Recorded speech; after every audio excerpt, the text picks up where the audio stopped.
This is House Planning Help episode 132.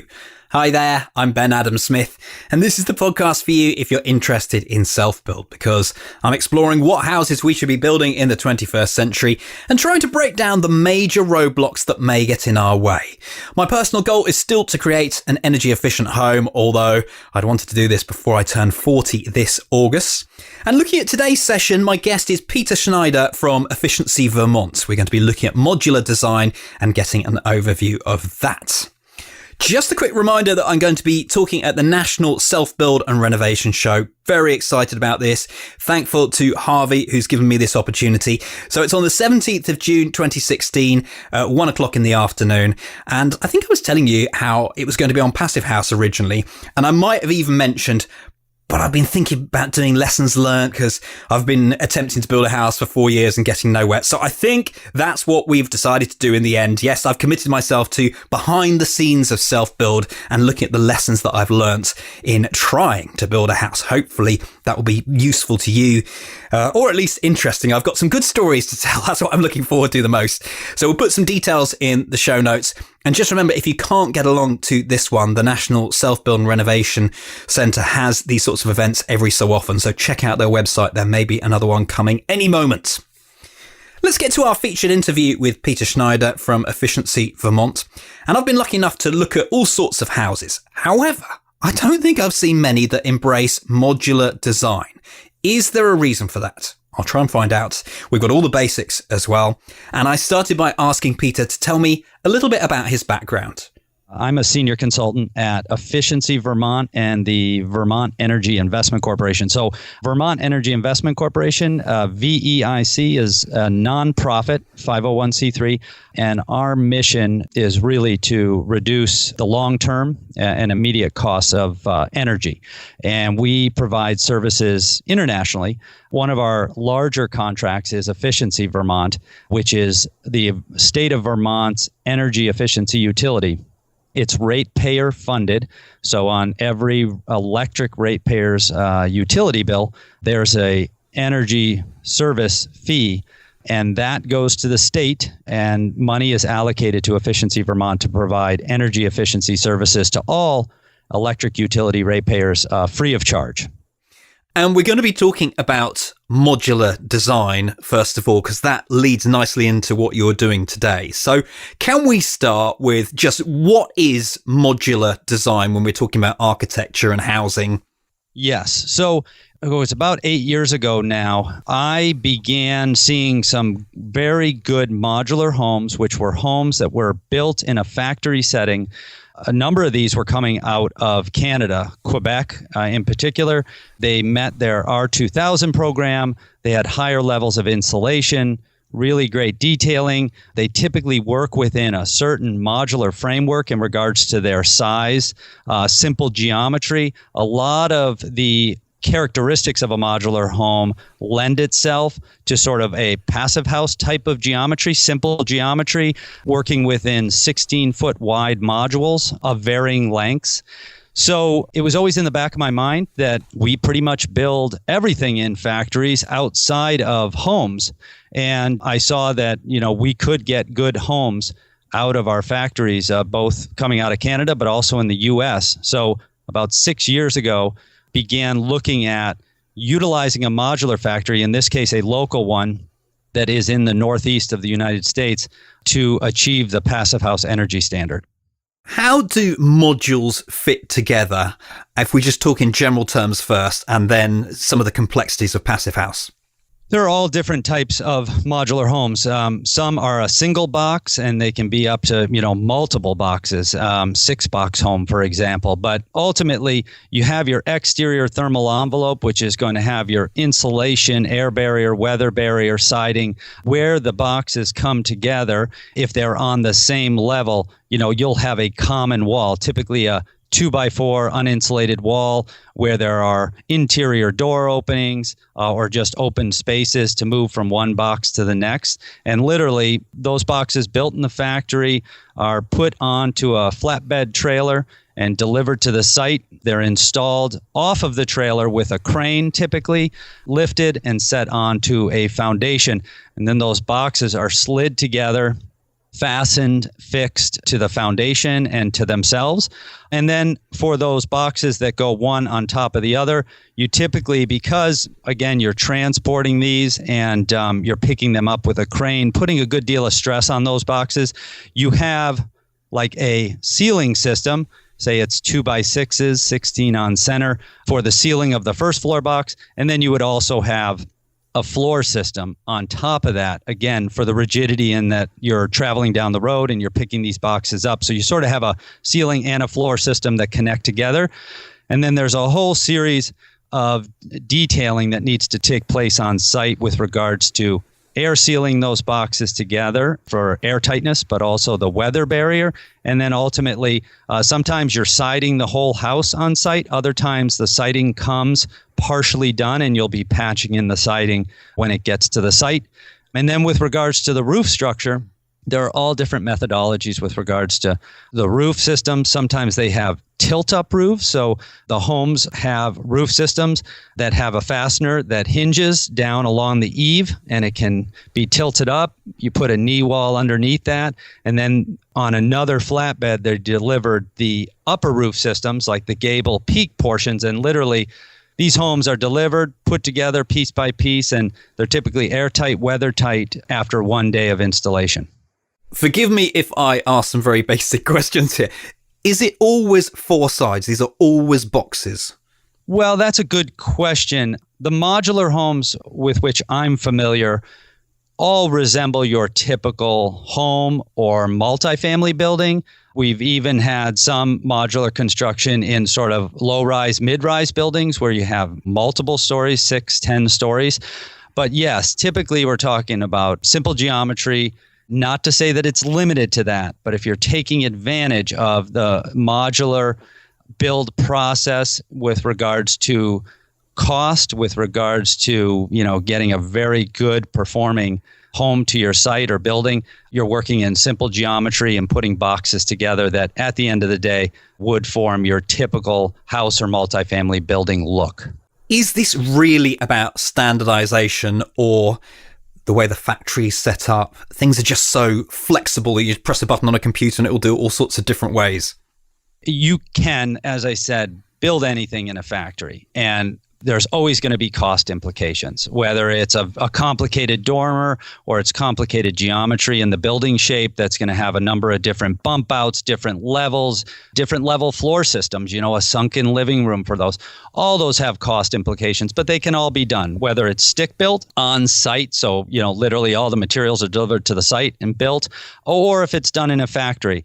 I don't think there's any limitations on building in a factory, but the piece that I like about factory construction, which lends itself to high performance buildings, is working within their sort of framework where you can really cost optimize the construction. And if we just speak about homes, by working within their 16-foot modules, by working with simple geometry, and by taking advantage of getting as much of the construction done in the factory. So when the home's delivered to the site, you're minimizing the amount of work that needs to be done on site, because that is where most of the costs occur, which is on site. It's more expensive once you move the home out of the factory. So if it can be delivered, buttoned up in a day's time where all you're doing is patching some air barriers, weather barriers, siding, maybe putting on some decks and porches, that's ideal, as opposed to having a very complicated number of boxes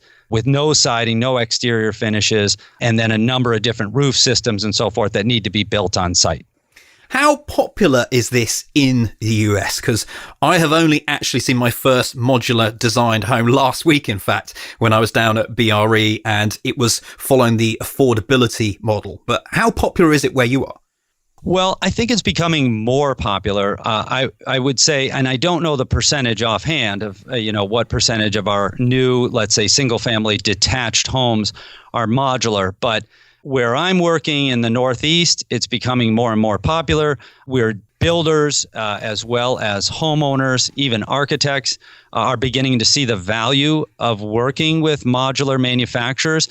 There's a number of different reasons. One, again, we're working in a climate controlled environment. There is a faster build process with regards to getting the home delivered to the site and built for the buyer or prospective buyer if it's a spec home.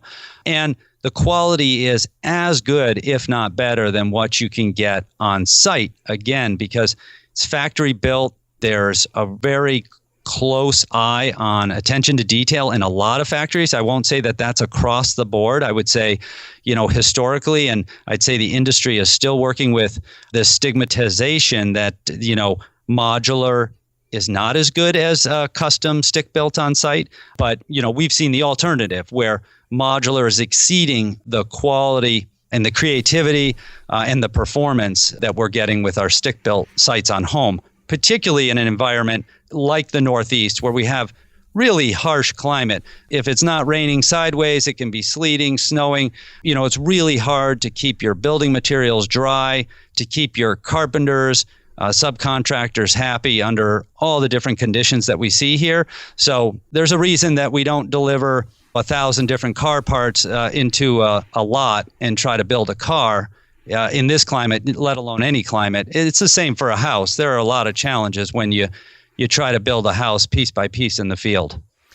And are they saying that timber is better or this argument really because that's what they know? In some respects, the building and the construction industry has often just built something and passed it on and not had much interest in the efficiency and so forth. Is that where that argument is coming from, or is it just an alternative? Well, and let me see if I got your question correct, but most modular builders, of course, are timber framing. Here we call it stick built or frame building. So 2x4s, 2x6s, double 2x4 walls, and they're doing all different levels of efficiency. Every modular manufacturer needs to meet our bare minimum, federal building codes and energy codes, and many are exceeding that by a great deal. At the end of the day, from a material perspective, as far as embodied energy and overall performance, we're seeing some of our best homes that are timber framed, stick built. Here, timber framed, just for clarification, often means a post and beam home that would be wrapped typically with stress skin panels, which would be like the sheathed EPS or XPS foam boards, as opposed to timber frame in Western Europe, which would be a stick-built home out of, dimensional lumber. Yeah, I think all that I was getting at there was that you mentioned people actually going and building out in all weathers. They wouldn't be building modular out there, would they? The whole point of it is the factory bit and shipping it out, isn't it? Well, it is, but there is a balance there. So with all the complexities of building a home stick by stick out in the field, the more you incorporate factory built pieces, and that can go, I think, a step from building it piece by piece in the field would be going to a panelized home where you're getting wall panels delivered that are typically uninsulated, though now there are a number of manufacturers out there doing fully insulated and wired wall panels, ceiling panels, floor panels. So that's sort of the next step away where you're expediting the amount of site work and the time that site work takes to get a fully enclosed, weather-tight structure. But then the next step would be, you get a home where it's 50% complete that are made up of modules, and you're maybe doing all the interior, exterior finishes, the roof system, maybe some bump outs, decks, and porches. And then, again, you're speeding up that time and minimizing the amount of time in the field working. And then the final step would be where you have a home that's built in the factory and it's completely done. So all that has to happen is it's put on a flatbed trailer, that home is delivered to the site, and literally we're hooking up the water, sewer, electrical, and literally that same evening, let's say, the homeowners could move into that home. And I won't say that we're 100% there, but currently we're working with some small modular homes where we literally are achieving that. And short of getting an electrical permit or a certificate of occupancy, those homes could be occupied the same day they're delivered. Well, let's come on to that in a minute. Just sticking with the Passivhaus side, and let's say you want a number of these. Was it 16 by 16 foot that you were saying on the whole? Well, typically, and again, this varies state by state, at least in the United States, as far as the allowable width of the home to travel down the road. In the state of Vermont, we're allowed to be at 16 feet traveling down the road. I'll apologize. I won't even try to put that into meters. And then the length is sort of unlimited. So, we're delivering boxes that are up to 70 feet long, so over 23 meters. So it will depend on the site as well as to where exactly this is going down. Access is something you need to consider as well. Absolutely. Yeah. I mean, this would be the best approach is before you even start designing these boxes, you need to look at the site because, of course, you want to take that into consideration with regards to the type of home you're designing. But yes, I've been to a number of modular deliveries where it's been a lot of shuffling, unhooking the truck, pulling in a bulldozer that has a little bit more flexibility, maneuverability to get these homes around curves or up steep inclines to get them to where the crane is sitting to actually set the box. So, yeah, there are limitations, particularly as you get into these much longer boxes. You take a 70-foot box with the truck, you're over 100 feet long traveling down the road. And are you, as you almost said before, trying to limit the amount of boxes that you need, but also balance that with the transportation and getting it on site? Yeah, the least cost approach is if you do one box, it's finished. You've built a small, compact, smart designed home. Everything's finished in the factory. That's sort of the lowest cost per square foot or square meter with regards to an approach to modular. As you start increasing the number of boxes, there's more site work that takes place. It doesn't mean that it still isn't cost optimized because there's all different needs for our residences out there and different types of buildings. But yes, the simpler the number of boxes, the less work that needs to be done on site, the better cost optimized the modular approach is. Now, I know this is your business, so sometimes it's tricky to get a good answer here, but what are the cons then? What are the downsides of modular approach? Well, again, there are some limitations in regards to a factory build. You are limited to, at least in the Northeast in particular, a 16-foot wide module. So, when you're looking at design, say you want to have an 18-foot or 20-foot wide home, it really wouldn't make that much sense in regards to doing, say, a 16-foot and a 2-foot or, 2 9-foot boxes. So again, there are some limitations with regards to taking advantage of modular construction. If you like homes that have very complicated geometry, modular can be done in a factory. You just don't take advantage of the efficiencies of building the home in the factory because a lot of that work does need to be done on site.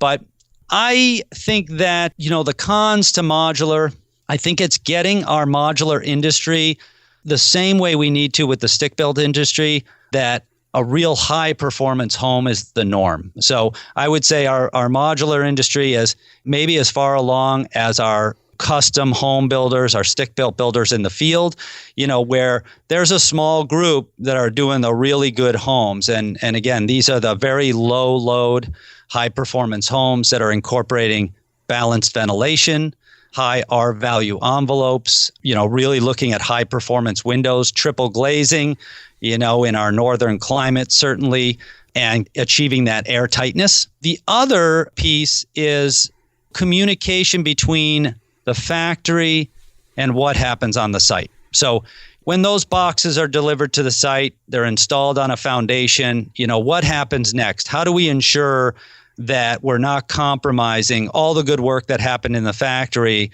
with poor attention to details, with tying those boxes together, ensuring that, we're completing the airtight barrier and the weather tight barrier the way the factory intended it to be. So making sure that there's a really good user manual for those steps that need to be taken place on site. So I've seen where there have been oversights, and very common with modular homes is this idea of detailing the marriage wall where boxes come together.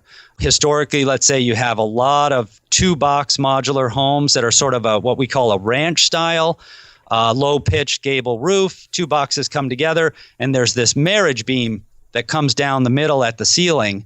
And, I've been back to a lot of homes, having done a good deal of post-occupancy sort of evaluation from a home performance energy audit perspective, where you're doing a blower door test and you're drawing in a ton of air through that marriage wall from the attic down into the living space, which during the heating season is heat from your home migrating up into your attic and escaping. So, it's really good attention to detail in regards to how these boxes are supposed to come together. And so that adds another layer. You have two different parties, the modular factory, the workers there, then you have the site construction. What we're seeing more is that the factories are offering a turnkey product. So because they only really deliver within a certain radius, they often will send a crew that will finish the home completely. So we have a number of factories right here in Vermont that do that. They see the project all the way through. They do all the site work, they deliver the modules, and they finish the home.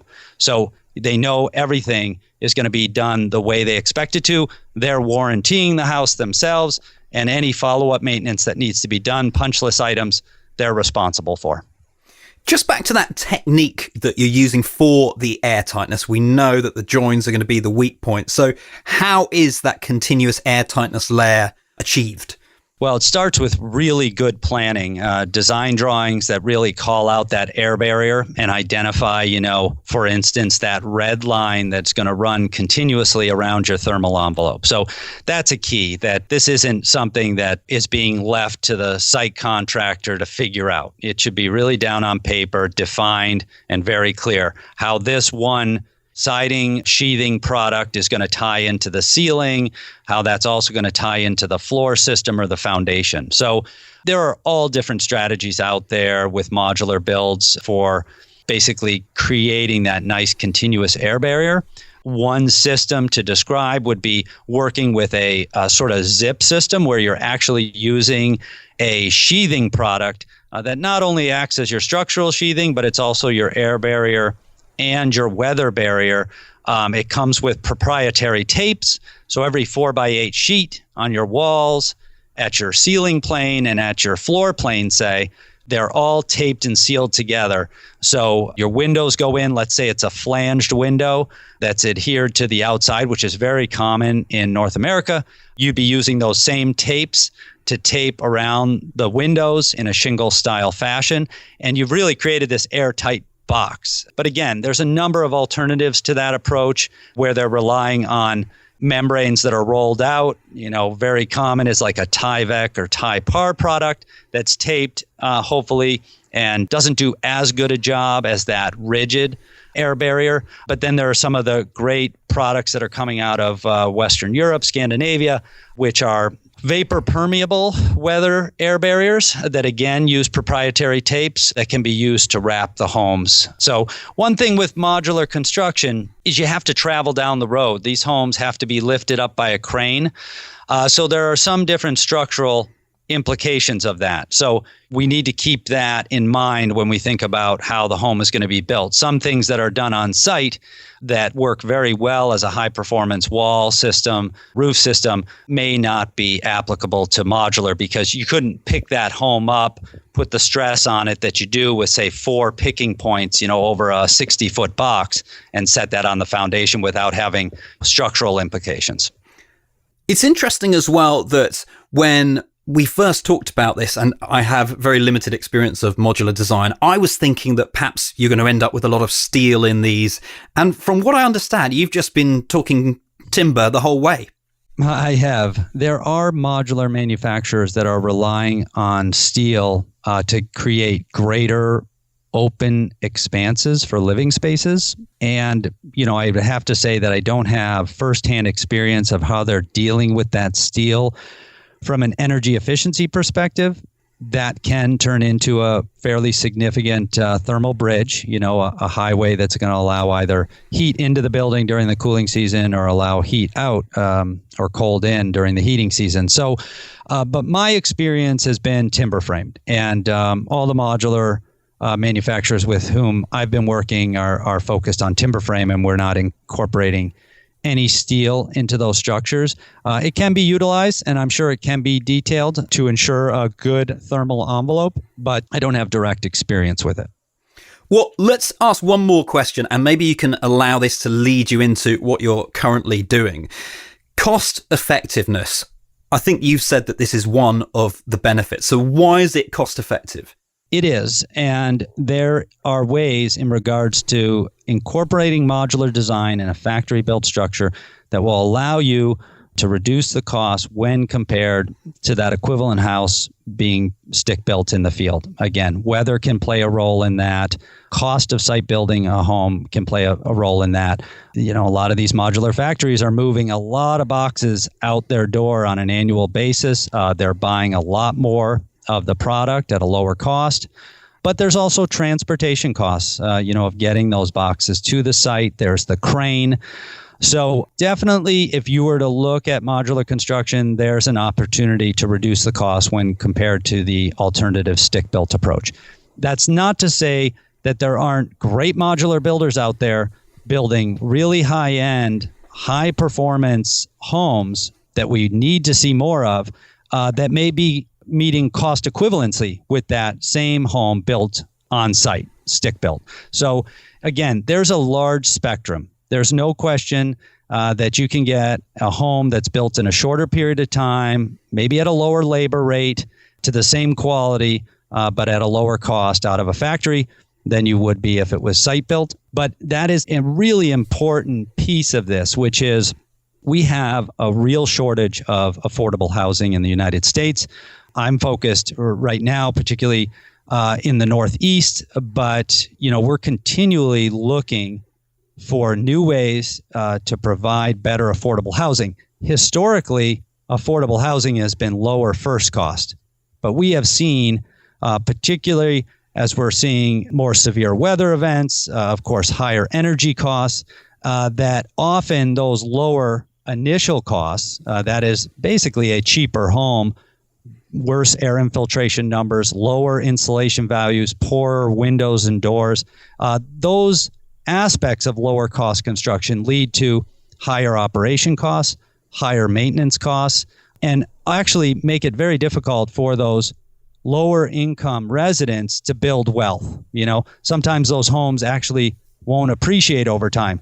They may depreciate and not hold their value, again, because of the quality of construction. So what we've been doing is rethinking affordable housing and not just looking at the initial cost of the home, which I think was a historical perspective on this, still is often, reflected in affordable housing, but instead looking at life cycle costs and looking at how we can help the homeowners or the tenants, if they're actually low-income rental units, how we get them into better housing, healthier housing, but also housing that's going to protect them from energy cost escalation down the road, is going to reduce their operation costs, reduce their maintenance cost, and hopefully we're putting them into a home that's going to help them build wealth. That is, this is a home that's as good as any custom-built home that's market rate housing that is going to actually appreciate over time, maybe even more so than our typical construction,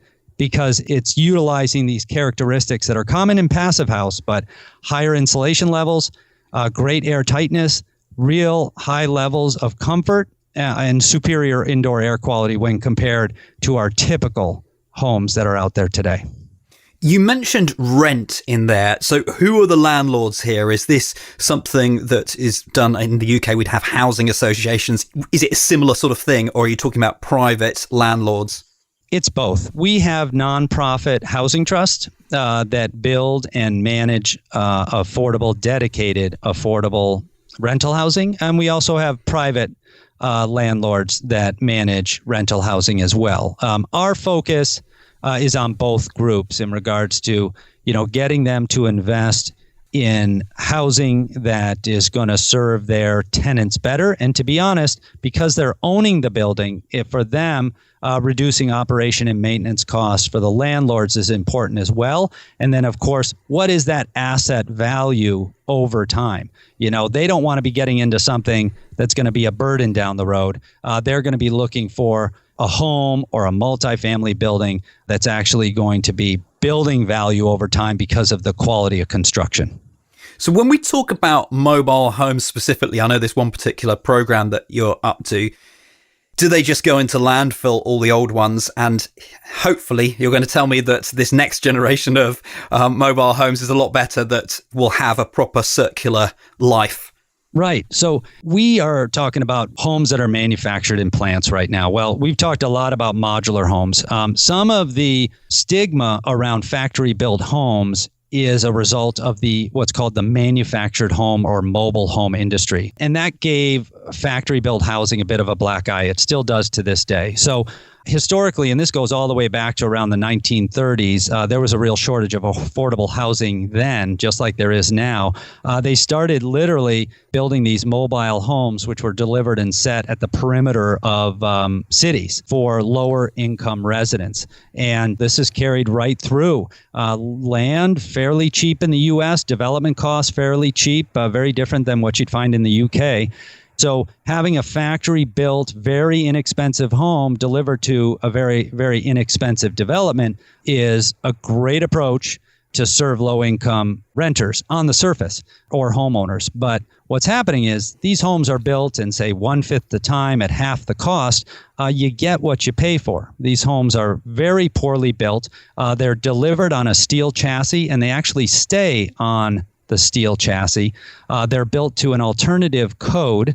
So modular homes have to meet our states and federal guidelines for building code and energy code. Manufactured homes, which are mobile homes, they changed sort of the terminology back in 1976 when there actually became a code for these manufactured mobile homes. So today they're known as manufactured homes. They're not modular. They stay on a steel chassis. They're often delivered and installed on undisturbed earth, put up on cinder blocks or unfrost protected slabs with jack stands.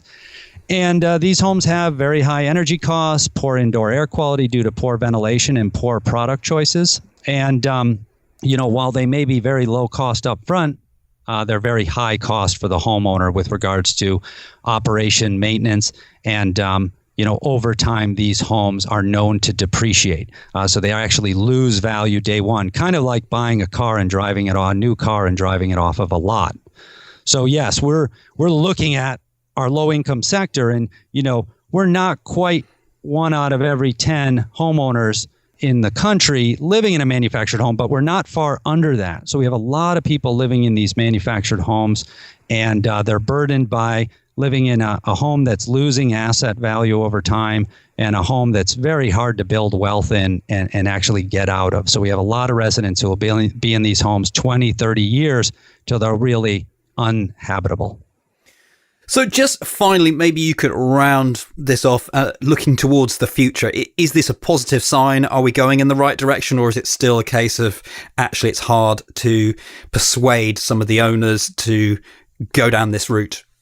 Well, there's a very sharp learning curve for our home buyers, our lenders, our appraisers, our developers, in regards to what a high performance home is and what the value of that home is to the home buyers. And then again, being able to market, there needs to be a demand for it. So we really need to educate the public that they should be demanding this level of housing. But no, I see a light at the end of the tunnel. We've had a lot of success in Vermont getting homeowners, and in this case, many very low-income homeowners, to not look at first cost, but to understand the life cycle cost of that home. That we're looking to give them an opportunity to build themselves up out of poverty and do that in a very healthy home that has low energy costs and ultimately is going to be something that's going to help them build wealth over time.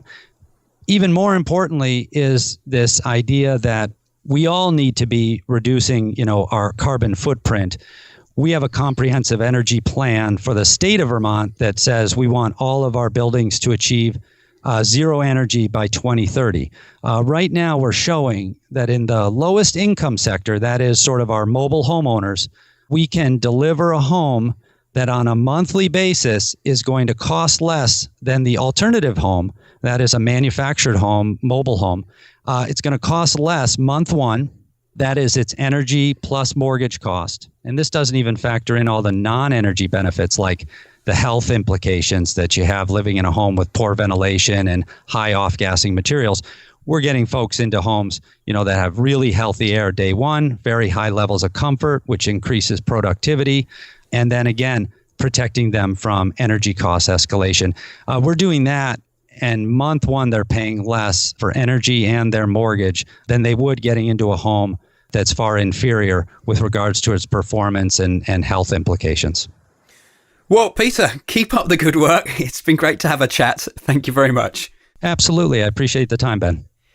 Head online to take a look at the show notes for this session at houseplanninghelp.com/132.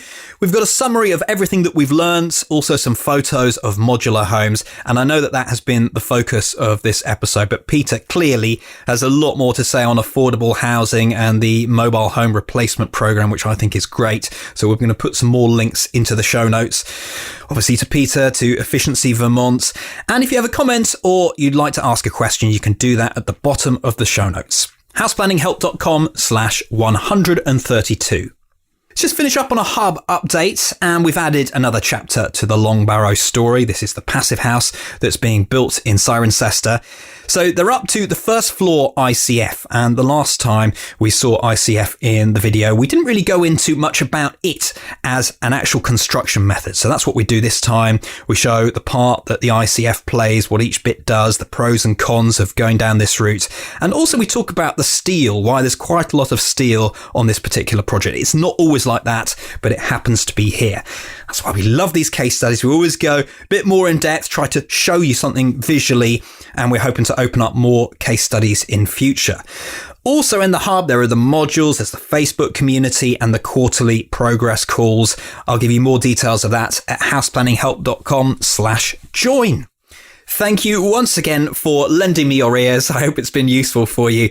The House Planning Help podcast is produced by Regen Media, content that matters.